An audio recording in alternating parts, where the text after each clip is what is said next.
Hello friends, welcome to another episode of Investigators in Cars Drinking Coffee. I'm your host, Mark Murnan, President of Complete Legal Investigations, and I am joined once again by my beautiful co-host partner in crime, Wendy Straub-Murnan, Licensed Private Investigator, Certified Paralegal, Vice President of Operations. Wow. That's a great time. You just got promoted. I got promoted today. You did get promoted, yeah. So anyway, we're here to talk to you today about a subject that has come up several times in our conversations with other investigators. More than several. More than several. Yeah. Specifically, the topic of subcontractors. So this video is going to be Subcontractors 101, using subs. So this will be from the perspective of I've got that right up there, of hiring and utilizing subcontractors. Okay. In lieu sometimes of employees or as adjunct staff, in addition to your regular employee staff. But subcontractors, how to use a subcontractor effectively. So this one, and then we're going to do another one called Being a Sub. So. This video is sponsored by OREP Insurance and Working PI Magazine. OREP is a leading provider of private investigator liability insurance nationwide. Get your quote at orep.org today.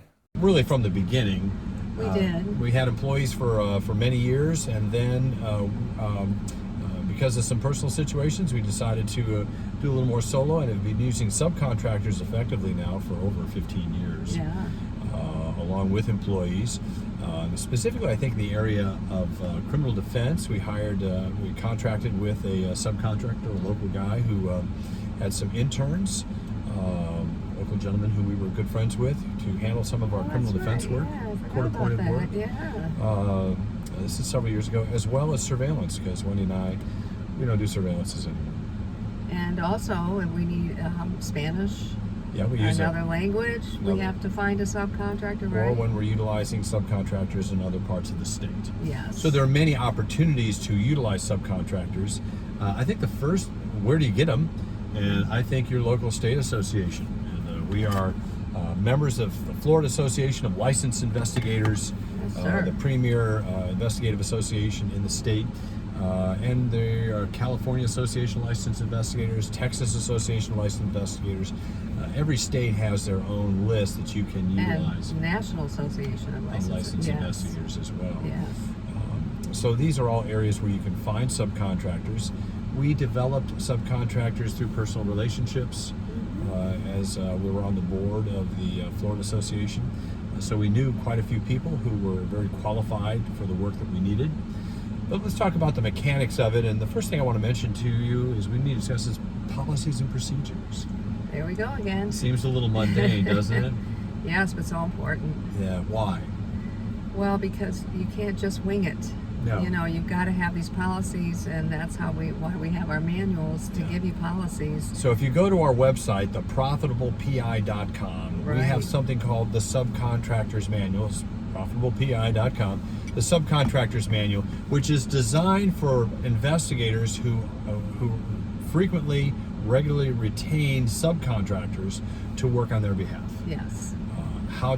The policies and procedures are similar to an employee manual, but what they do is they outline your expectations of the subcontractor and the subcontractor's duties to you as the contracting agency. Right. And a subcontractor is basically just a 1099 employee.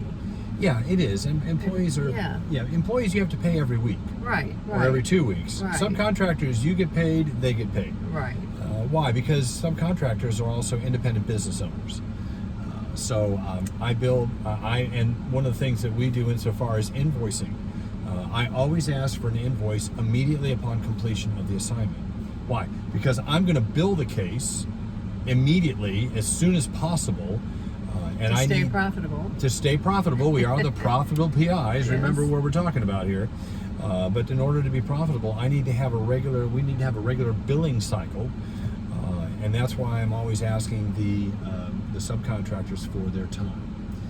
Look, I need your time and I need your expenses, your mileage. Because we're passing that on. We're to our passing that. client. That's how we're billing the client. Yes. You can take as long as you like with your invoice, but I need your time and your mileage. Right. So if you're smart, you get the invoice to us ASAP so we can cut you a check. as soon as we get paid. But the longer it takes sometimes to get your time, the longer it takes for me to bill, the longer we're all waiting for our money. Yeah. And that's not proper. And that's where the processes come in. Yeah, that's where the Do you process have is a process for getting your invoices out? Exactly, exactly. So that's part of your responsibility as the contracting investigator. Reports. How do reports come in? Yeah, well, we usually get them by email, Right, and we hopefully get them within a few days. Within a few days. Right. And we want them in a Word document. Right. PDFs. See, remember, if you're a contracting investigator, they should be on your letterhead. Your client does not need to know that another investigator has handled your work. You should be receiving from subcontractors, you should be receiving your reports in Word format. Or whatever word processing, of Google Docs or whatever. But it should be something that you can cut and paste into your letterhead. Oh, okay. Your attorneys or your clients do not need to know the names of other investigators. That we'll talk about that in just a second. Also, we talked about insurance. Right. Private investigator insurance. One of our sponsors is OREP, and we've got a little slot here assigned for them as well.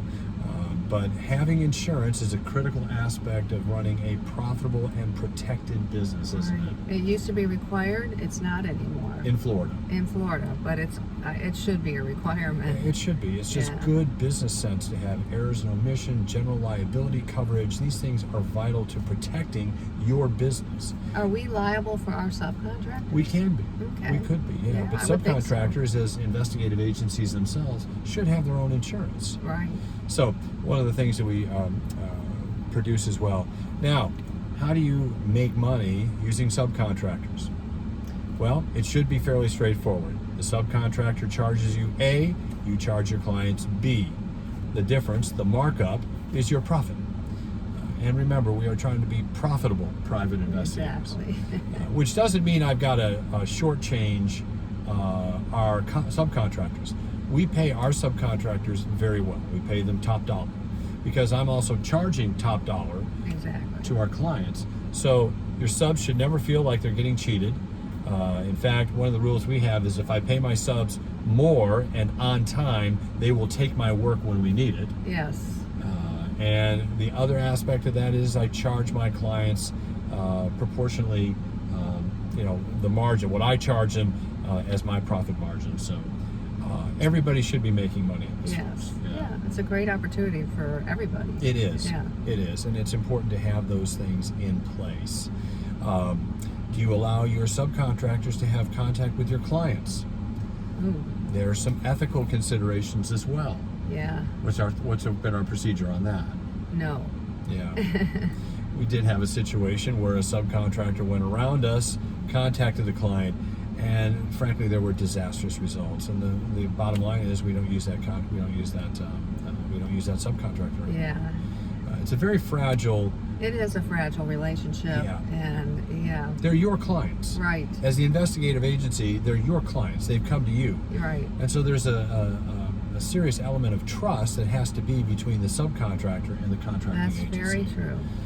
So there are ethical considerations involved as well. So, anything else we can think of on this particular subject? Well, we love our subcontractors. I mean, we have just found the greatest guys, investigators, and typists, and all different kinds of things, and we just love them. Male, female, we've got them. They're just wonderful people who we've worked with for many years. And we wouldn't have a business without them. Correct. So we treat them that way. We treat them not as employees, but as friends. Yeah. They're our friends. Right.